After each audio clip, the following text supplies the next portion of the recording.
మహిళా న్యాయవాదులు సైతం కన్నెర్ర చేశారు. వీరికందరూ న్యాయవాదులు మద్దతు పలికారు. నిందితుల తరపున ఏ ఒక్కరూ కోర్టు విచారణకు హాజరు కాకుండా తీర్మానించారు. నిందితులను విచారణ సమయంలో పలుమార్లు కోర్టుకు తుపాకీ నీడలో తీసుకురావాల్సిన పరిస్థితి నెలకొంది.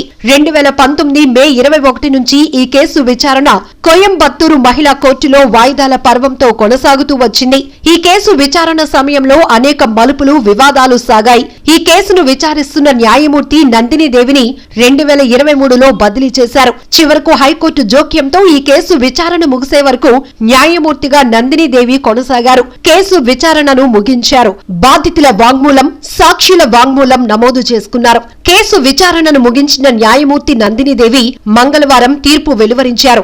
నిందితులకు మరణించే వరకు జైలు శిక్షని ప్రకటించారు. ఈ సమయంలో నిందితులు తీవ్ర కలవరంలో పడ్డారు. కోర్టు పరిసరాలలో భద్రతను కట్టుదిట్టం చేసి పోలీసులు అప్రమత్తంగా వ్యవహరించారు.